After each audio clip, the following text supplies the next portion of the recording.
নমস্কার, সুপ্রভাত। যে আমার অ্যাডিনিয়াম বাগান, ছাদ বাগানে জবাও ফুটে আছে। এদিকে সাদা রয়েছে অ্যাডিনিয়াম, এখানে গাঢ় লাল, যে আর এখানে গোলাপি। আর এই যে অ্যাডিনিয়ামের সুন্দর সুন্দর বীজ হয়েছে সিংহের মতো। এই যে এগুলোকে বেঁধে রাখতে হবে, নাহলে পেকে বীজগুলো এইভাবে ফেটে বেরিয়ে চলে যাবে। এটা কবে ফেটে বেরিয়ে উড়ে গেছে জানি না। এটা এখনও ফেটে লেগে রয়েছে, দেখুন কি সুন্দর সারিবদ্ধভাবে। তো এই যে বীজ, এরা এইভাবে উড়ে উড়ে বংশ বিস্তার করে। এই যে চলে গেল উড়ে। তো যেখানে পড়বে সেখানে গাছ হবে। এই যে আর সংগ্রহ করতে চাইলে এগুলো ছাড়িয়ে ফেলে এই বীজগুলো এইভাবে পুঁতে দিলেই কিন্তু সুন্দর গাছ হয়ে যায়। এই যে একটা গাছ হয়েছে, দেখুন কি সুন্দর। গোড়াটা দেখুন কি সুন্দর মোটা হতে শুরু করেছে না?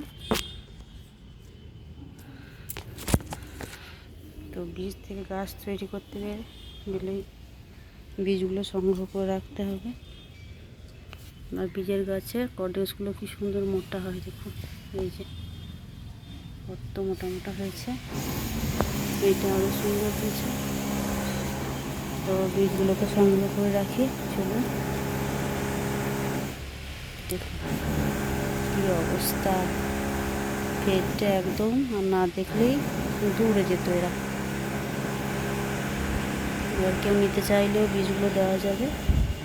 এই যে দুটোই পুরো খালি হয়ে গেছে। আর এই যে মুটো ভর্তি বীজ, প্রচুর গাছ তৈরি হবে এর থেকে। পোকাও খেতে শুরু করে দিয়েছে এদেরকে, তো ছাড়িয়ে রাখতে হবে। দেখি যে চারা তৈরি হয়েছে এখানে আপনা আপনি পড়ে। তো এইভাবেই কিন্তু অ্যাডিনিয়ামের বীজ থেকে গাছ তৈরি হয়, ডাল থেকেও হয়।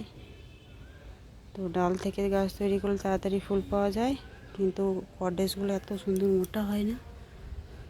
আর বীজ থেকে তৈরি করলেই যেরকম মোটা গোড়া হতে শুরু করবে, আস্তে আস্তে এইভাবে গোড়াগুলো মোটা হবে। তো আশা করি আপনাদের সাথে শেয়ার করতে পেরে ভালো লেগেছে, আপনাদেরও ভালো লেগেছে। যারা নতুন বাগানি তারা অবশ্যই উপকৃত হবেন এর থেকে। বা কারো কাজে বীজ সংগ্রহ করতে পারলে এবার চারাও তৈরি করতে পারবেন। ভালো থাকবেন। ভিডিওটি ভালো লাগলে শেয়ার করবেন। আবার দেখা হবে পরের ভিডিওতে। ভালো থাকবেন। নমস্কার।